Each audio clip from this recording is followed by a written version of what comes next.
is dying, while at the same time presenting us with great possibilities of progress and movement. But we cannot wait because the future is now. Some may not know it, but there's a game being played on us in the name of change. We're currently being presented with two sides of the same coin. The fact of the matter is Team Irvington has split, but we must not be fooled. Both the bench and the players on the floor are using the same playbook.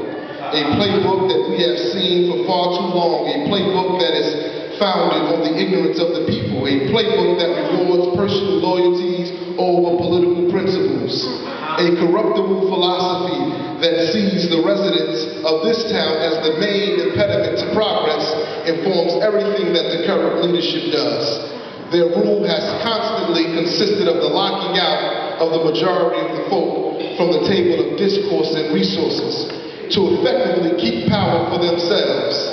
They're not even concerned with all of the power, just some crumbs from their master's table. All of the local boards are under the control, but still things can't get done. A bureaucracy stifles the town, not a bureaucracy that is caused by multiple factions vying for power, but one fueled by the lack of vision of the current regime.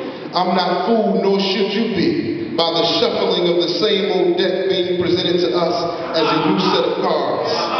My sons attend school that is often without heat, and several parents from Berkeley Terrace inform me that their building at times is colder inside than it is outside. The head of Team Irvington 2 is the school board president, and he calls himself Mr. Fix-It. Well, we as parents want to know, when will you fix the damn heat in our baby's school?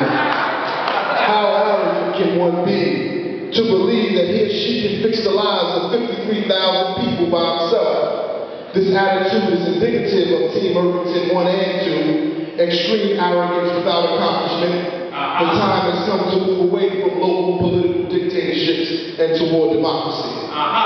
The term dictator is not too harsh. The late scholar Walter Rodney says of the dictator, quote, he gives land, scholarships, etc., not because they belong to the people, but because he considers that what he is doing is a great favor for mankind. An individual expected to be internally grateful to the dictator. After all, that which the dictator giveth, he also can take away, end quote. We see this constantly here in town, where people are scared to support who they believe to be a better candidate, or to speak out against certain wrongs for fear of losing their jobs.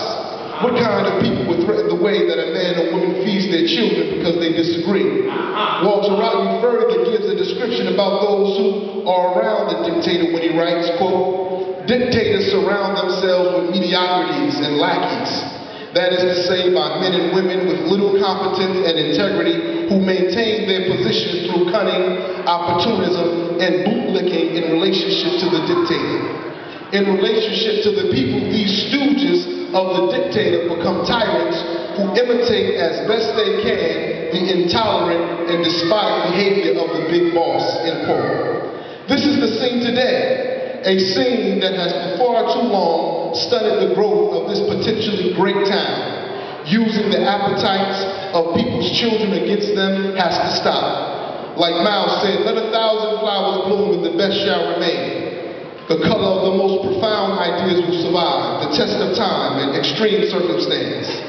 Some of you have met me briefly at your front door while I was asking for your support in the upcoming election, just for a few minutes, not enough time to fully understand my views and my politics.